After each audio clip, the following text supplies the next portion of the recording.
الحمد لله على إحسانه والشكر له على توفيقه وامتنانه وأشهد أن لا إله إلا الله وحده لا شريك له تعظيما لشأنه وأشهد أن محمدا عبده ورسوله الداعي إلى رضوانه صلى الله عليه وعلى آله وأصحابه أجمعين. أما بعد, chers musulmans, Allah subhanahu wa ta'ala a créé l'être humain à partir de Adam. Tous les êtres humains sont les descendants de notre père Adam alayhi salam. Et de Adam, Allah a créé son épouse. Et de deux, Allah ta'ala a fait engendrer toute l'humanité. Et depuis le départ, Allah tabaraka wa ta'ala a divisé les humains en deux groupes. Dès leur création, pendant leur vie, à leur mort et à leur résurrection. Allah dit dans le Coran, dans le sens du verset, est-il parvenu à l'être humain un moment dans le temps où il n'était pas une chose qu'on puisse mentionner? Nous avons créé l'être humain à partir d'une goutte de sperme, puis nous l'avons rendu voyant et pouvant entendre. Ensuite, nous l'avons guidé vers le chemin. Il y aura soit parmi eux des reconnaissants, soit parmi eux des ingrats. Comprenez, des croyants et des mécréants.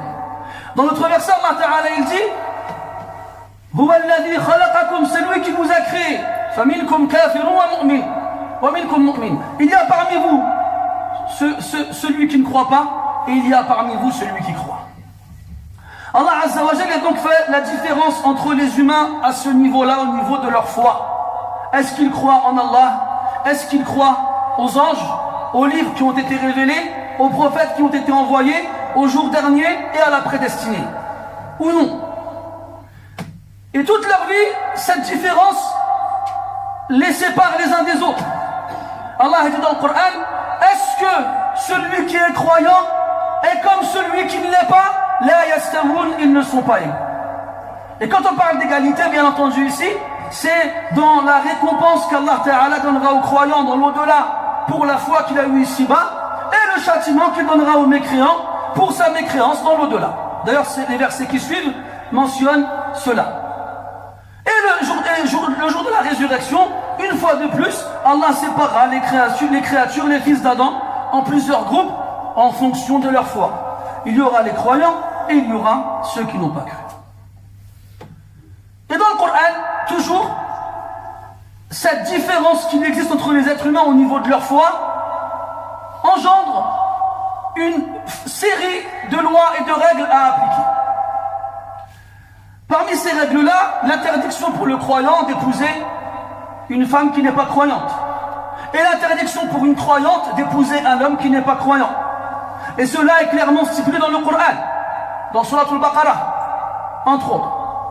Parmi les interdictions qui découlent de cette différence-là, l'interdiction pour le croyant de consommer la viande sacrifiée par quelqu'un qui ne croit pas. Et cela est expressément cité dans le Coran.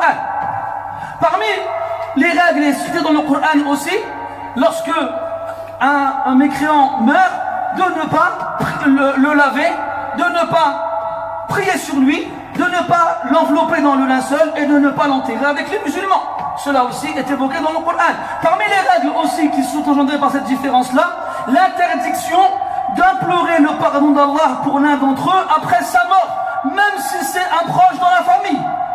Et Allah dans le Coran, du moins Allah dans sa sagesse infinie, a mis dans la proximité du prophète alayhi salatu wassalam, donc des parents qui n'ont pas cru en lui, qui ne l'ont pas suivi, pour que le prophète soit le premier à appliquer ces règles sur ses proches, pour que nous n'ayons pas d'excuses nous en disant oui mais moi mon père, oui mais moi ma mère. Le prophète il est plus que toi alayhi salatu wassalam.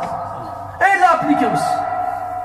Et j'en passe et d'autres des règles qui doivent être appliquées, qu'on trouve dans le Coran et dans la tradition du prophète alayhi salatu wassalam, ainsi que dans les livres de droit, toute école confondue. Pourquoi est-ce que je vous dis tout ça? Parce que vous le savez, je n'ai aucun doute à ce sujet-là. C'est parce que malheureusement aujourd'hui on entend des choses extraordinaires. On entend des choses dans lesquelles on nous dit qu'on ne peut plus dire de quelqu'un qu'il est croyant ou qu'il ne l'est pas. Mais si on ne peut plus le faire, comment va-t-on appliquer donc toutes ces règles-là? Comment vont-elles être appliquer. Qu'est-ce que ça veut dire dans la réalité? Est-ce que ça veut dire qu'un musulman, il peut venir à la mosquée et faire le prêche devant des musulmans? Est-ce que ça veut dire qu'on va se mélanger dans les cimetières à la mort? Est-ce que ça veut dire qu'on peut manger n'importe où? Est-ce que ça veut dire qu'on peut se marier entre nous? Qu'est-ce que ça signifie en fait? Qu'est-ce qui est voulu derrière ces choses-là? Les savants sont unanimes, sans aucune divergence. Sans aucune divergence. Ça s'appelle un ijma', un consensus. Et le consensus a le même poids en termes d'argumentation qu'un verset du Coran ou une parole du prophète alayhi salatu wassalam. Parce qu'il est impossible que toute la communauté se mette d'accord sur une erreur. Il y a un consensus de tous les savants sur l'obligation formelle de reconnaître le mécréant comme étant un mécréant. Et aussi, il y a un consensus sur le fait que celui qui ne reconnaît pas la mécréance du mécréant devient lui-même mécréant. Comme celui qui doute de la mécréance du mécréant devient lui-même mécréant. Ou celui qui dit que leur voix à eux aussi elle est bonne devient lui-même mécréant. Il n'y a pas de divergence chez les savants sur ce sujet-là. Pas besoin de te faire un certificat pour dire que tu es mécréant. Même si personne dans l'univers te pointe du doigt en te disant que tu es un mécréant, tu seras un mécréant devant Allah subhanahu wa ta'ala. Puis après les règles elles s'appliqueront. Avec ou sans nous. S'il n'y a plus un musulman sur terre, eh bien les choses ne changeront pas pour autant. Les règles sont les règles. Ce ne sont pas les musulmans qui viennent et qui les changent quand ils le veulent ou bien quand ils ne le veulent pas. Les règles sont les règles et doivent être appliquées. Parce que cette différence entre les croyants et ceux qui ne croient pas engendre des règles, engendre des lois qui doivent être appliquées. Et ça a toujours marché comme ça chez tout le monde, quelle que soit la religion. Si un Sikh qui vient te voir, il te parle de sa religion, tu lui dis moi je te crois, moi je crois pas à ta religion, eh ben il va te considérer comme étant un mécréant de sa religion. Ibrahim alayhi salam, qu'est-ce qu'il a dit à son peuple? Inna bura'a'u minkum wa mimma ta'buduna min dunillah kafarna bikum. Ibrahim il a dit quoi à son peuple? Nous nous désavouons de vous et de ce que vous adorez, nous mécréons en vous et en ce que vous adorez en dehors d'Allah. Allah il dit dans le Coran: لا إكراه في الدين قد تبين الرشد من الغي فمن يكفر بالطاغوت ويؤمن بالله فقد استمسك بالعروة الوثقى. Pour être un vrai croyant, il faut mécroire au tarout, obligatoirement. Donc ça fait partie des choses et de la réalité de la foi. Et toute personne qui vient après 1442 ans, après l'émigration du prophète alayhi salatu wassalam, après que le Coran ait été achevé et que sa révélation est finie et qu'aucun autre verset ne peut être révélé, et qui vient et qui dit non, finalement on va changer, celui-là, faites attention, n'écoutez pas ces choses-là. Même si on les diffuse, même si on vous les répète, même si on en parle, elles n'ont absolument aucune valeur.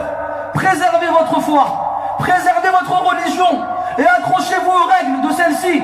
Parce que si, au moindre hennissement du premier âne qui arrive, au moindre braillement du premier âne qui arrive, les gens commencent à dire, de toute façon, il n'y a pas de musulmans, il n'y a pas de mécréants, on est tous des frères et tout va bien. Alors ça veut dire que la foi au départ, elle ne valait pas grand-chose. Préservez votre foi. Et sachez que la foi que vous préservez ici-bas, vous sera présentée le jour de la résurrection dans l'au-delà. Soit elle sera valide, soit elle ne le sera pas. Et à partir de là, ce sera soit le paradis éternel, soit l'enfer éternel. نسأل الله تعالى السلامة والعافية ونسأله سبحانه وتعالى أن يجعلنا من المؤمنين حقا وأن يعيدنا من الكفر وأهله والشرك وأهله وأن يعيد جميع المسلمين من شبهات المضلين ومن خرافات الفاسقين إنه ولي ذلك والقادر عليه. سبحانك اللهم وبحمدك أشهد أن لا إله إلا أنت نستغفرك ونتوب إليك وصلى الله على نبينا محمد وعلى آله وأصحابه أجمعين والحمد لله رب العالمين وقوموا إلى صلاتكم يرحمكم الله.